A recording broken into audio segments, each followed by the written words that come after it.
Everybody, welcome to Two Out the First. It is June the 18th, 2024. And I still have to look at my computer to actually figure out what day it is when I record these shows, which is really bad, but that's the truth of the matter. Anyways, June 18th, 2024. I'm Ryan Ballingy. Thanks for being here on our live stream, whether you're listening after the fact or on the podcast platform of your choice. We've got plenty to get to today. And we've got more than two topics, as we often do, but we'll try our best to stick to those two topics. Primarily, we're going to start with Rory McIlroy. We'll talk about him, his statement coming out yesterday that came out after we recorded this episode yesterday afternoon on the live stream. And then we'll talk a little bit about the men's Olympic field being set. We've got some other things to discuss as well. Jack Nicklaus getting his way. We got plenty to get to. But let's start with Rory McIlroy. So he's not going to play the Travelers Championship, as you might have surmised from the way that he left the U.S. Open on Sunday at Pinehurst #2 without much of a comment to the media, without a handshake to Bryson DeChambeau, all that stuff. I mean, the guy obviously looked like he was heartbroken, and rightfully so. I mean, the guy had the first major in 10 years on his hands, on his putter. I mean, it was right there, and then it wasn't. So, completely understand not wanting to talk, completely understand not wanting to do media. But at the same time, at some point, you kind of have to acknowledge what happened. And so he chose to do that through the most convenient method available to global athletes, which is an Apple Notes screenshot where he typed up a note and put it all out there. And basically, I'm not going to read the whole thing to you. You can find it on Twitter or X or Facebook or wherever else he posts. I found it on X. And more or less, he said, hey, I lost. I'm disappointed that I lost. It obviously hurts a lot. It was probably one of the most brutal days of my career in 17 years as a professional. Congratulations to Bryson, which is, I feel like, something you shouldn't write over. You should at least do with a FaceTime call. Like, that's not something you need to do over an Apple Notes screenshot. Like, just say, like, hey, congrats on winning, and then, get out of town. But nevertheless, says that. And then he goes ahead and says, I think one of my greatest traits is my resiliency. I've been resilient. I'm more confident than ever that the next major championship, that fifth major championship win, is coming. I am, trying to fluff himself up to a degree, trying to rile himself up like, hey, I was so close. I was right there. Yeah, I almost had it, and then I didn't. And then goes and says, you know what, I'm going to take a break for a couple of weeks to get over this. Not playing the Travelers Championship this week. I'm going to go take a couple weeks off this week, 2 more weeks off that he wasn't going to play anyway. And I'm going to get ready to defend the Scottish Open title over at the Renaissance Club in North Berwick. And then I'm going to play in the Open at Troon. See you then. Bye. And on one hand, I think you literally had to put this out there. Like, at some point, if you're not going to play this week, you have to say something to somebody about what you've done, about Pinehurst. And it could have been to anybody. It could have been, hey, I'm going to do something with the outlet of my choice. Could have been, hey, I'm just going to put out a little short video. Whatever it was, you have to acknowledge that what happened. And before you play golf again, talk about it a little bit. You can do it however you choose, but that's kind of part of the deal, man. Like, you at least got to acknowledge history. So he does that in a way with this note, but also is it's middle finger is a strong word, but kind of like stomps all over all of the complaints about him, about what he did and didn't do at Pinehurst, basically saying, look, I don't have to talk to anybody. Here's how I'm going to communicate to you. I think I could have won. Here's 2 sentences about it that every one of you now has to report upon. And that's all you're going to get from me. I'll see you in 3 weeks. And also kind of feels the same way, like he's kind of putting his hands up to the tour. Like, I just played 2 weeks for you. I played Memorial. I played the Canadian Open. I was going to play the U.S. Open, obviously. I don't have to play Travelers. Among the top players, he's probably been the one player, and I do not have the statistical analysis for this, but kind of feels true. So let's run with it for this second. But he's probably been the player to skip the most signature events, elevated events, designated events, whatever name they've had over the last couple of seasons. He's been the guy to skip the most. Now, last year, you weren't supposed to skip any if you wanted to collect your PIP money, and he did anyhow, and that may or may not have cost him $3 million. And then this year, He's been a very good soldier for the PGA Tour. Obviously, leaving the board, kind of getting invited back to the board, getting the runaround to get back to the board, then getting picked on this subcommittee. That apparently, I guess there's not going to be an announcement today about a deal with the Saudis. So we'll talk about that too. I do want to get to that, but kind of the end result here is, look, I've done what I've had to do. I need some time for me, and he is right. He needs that time. I'm sure he's recanted on a divorce proceeding. Whatever's going on with the Saudis, he just lost the Open when it was right. It had a hand and a half on the trophy. I get it. Take the week off, and Travelers is going to be fine. You're still going to have 43 of the world top 50. You're going to have a great field regardless. It's going to be okay for them too. So we'll have a good week there. But we weren't going to see him anyway in Detroit. He wasn't going to play Quad Cities. If he decided to have played Quad Cities and gone and played the Deer, I think the internet would have lost its mind. Like, oh, you're going to skip the $20 million event and go play the 6th major? That would be unbelievable. But that obviously is not going to happen. So we'll see him again in Scotland in 3 weeks. 3 weeks are going to go by, and then we'll see him after that. So the Open starts in basically 23 days, I think, from now, something like that. I forget the exact number anymore, but we're getting there. It's coming soon. So best of luck to Rory trying to figure out how to pick himself up off the mat, convince himself that what happened the last 2 years in the U.S. Open is an indication that he's going to win the Claret Jug for the second time and go from there. Professional athletes are an interesting animal. They've got to convince themselves, especially in this sport.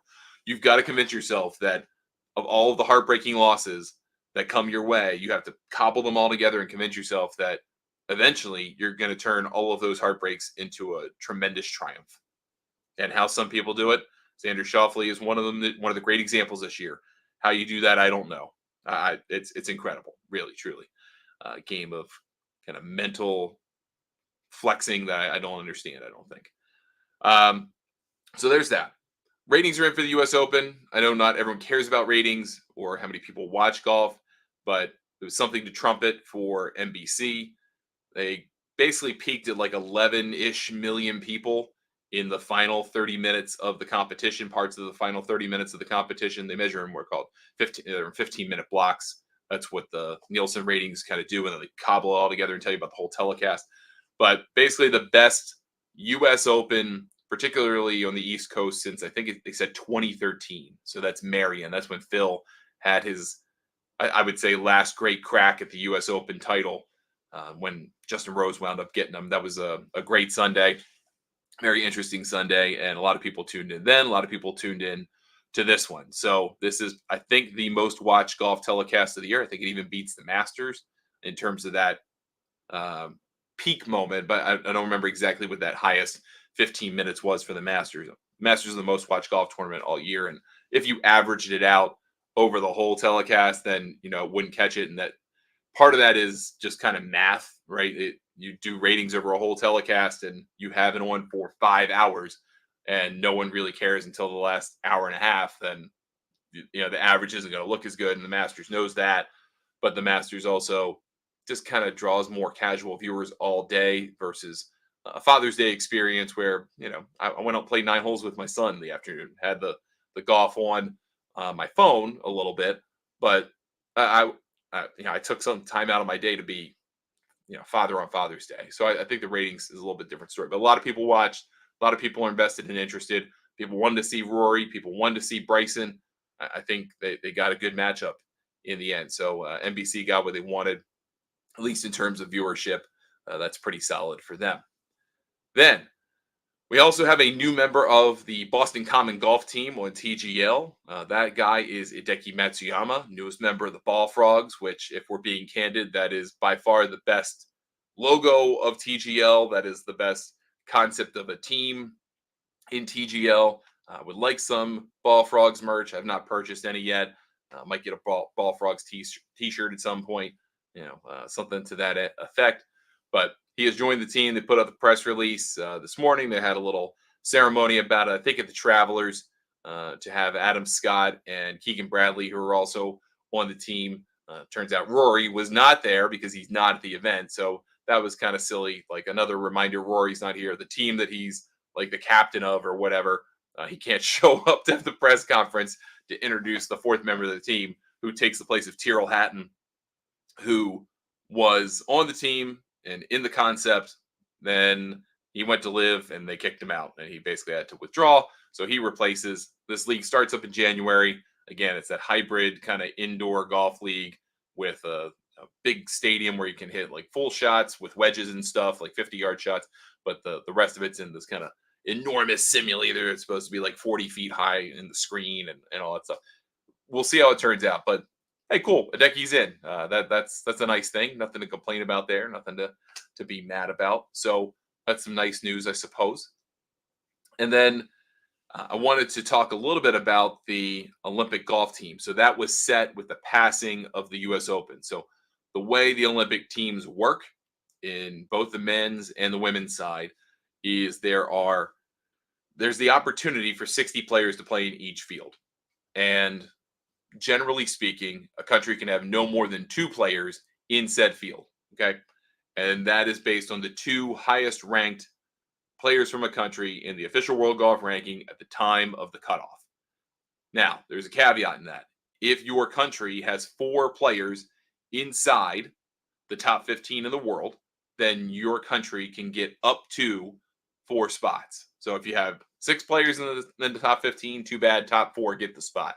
If you have 3, then 3 get the spot. If you have 2, 2 get the spot, so on and so forth. So ultimately, the USA Golf folks who have done a good job kind of pumping this up, they have announced who their field's going to be for this, and who their representation is going to be. So it's I should have put this into a slide. I'm still figuring out how to do this on the StreamYard thing, but the 4 players representing the United States are 3 you're going to expect.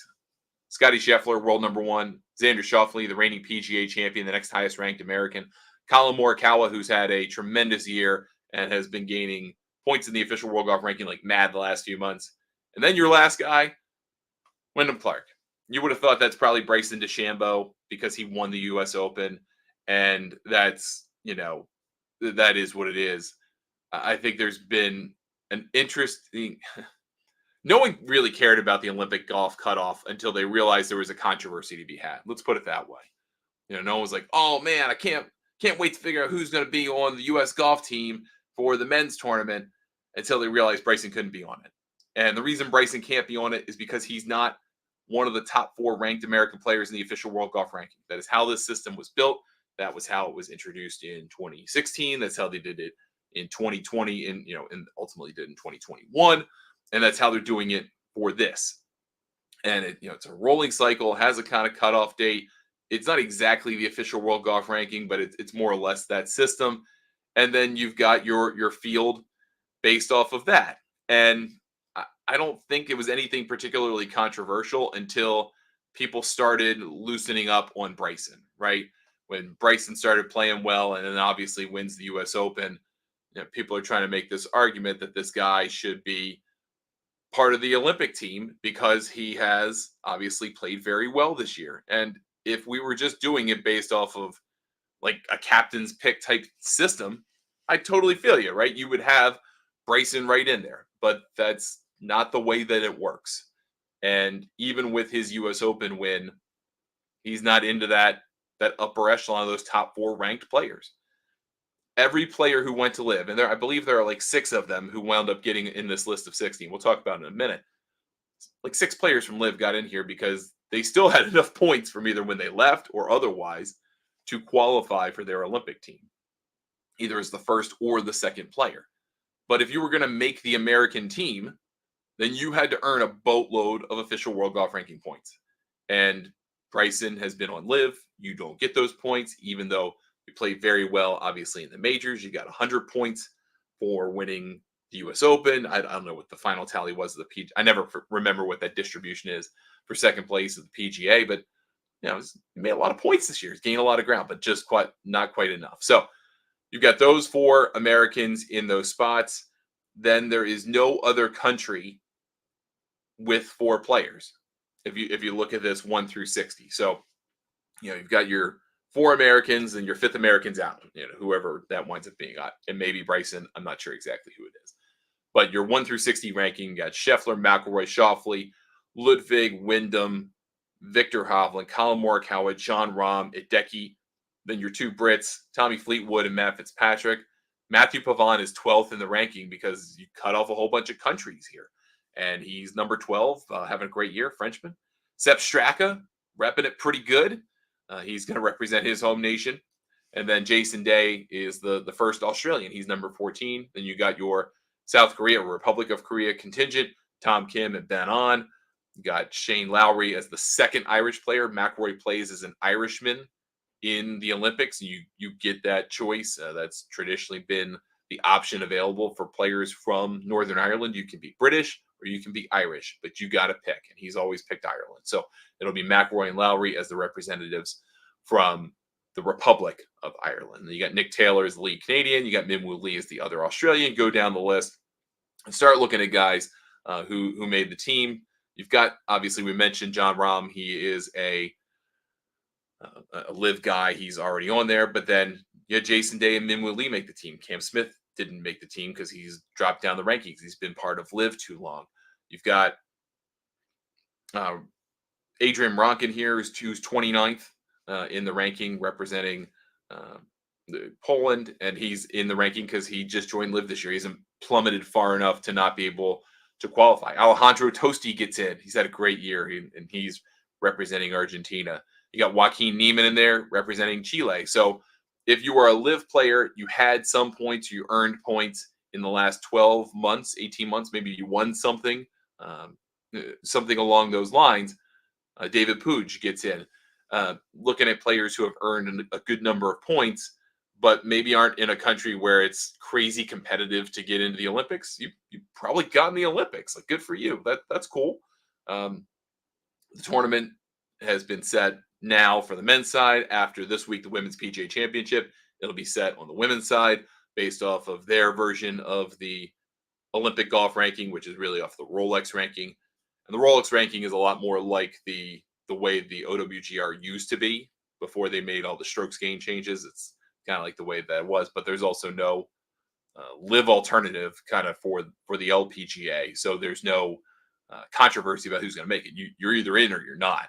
And that team will take shape too. Same system. If you have 4 players in the top 15 in the ranking, the top 4 qualify, 2 from every country that can be available after that, and then so on and so forth. So we'll find out all 120 players soon. There is a report that's been out there, and I think it's been out there for a couple of months now, that there may be a team component to this in 2028. Which would be awesome. I'm pretty sure the Olympics are in LA in 2028, so it'd be Riviera hosting a team competition. I get down with that. I can get really interested in that. I love the LPGA's International Crown. It's an interesting concept, and I think if you brought some semblance of that into the Olympics, having a mixed team competition, not just men, not just women, having like all whatever number of players you could have. Maybe you have an A and B team if you have the maximum allotment. If you're a country or whatever, that would be cool too. But to have that, I think would really ratchet up the interest in the Olympics. It's one of those things where you're like, oh yeah, golf is in the Olympics when you get reminded of this stuff. And that's where the controversy with Bryson happens. So is what it is. Really nothing else to get into today too much.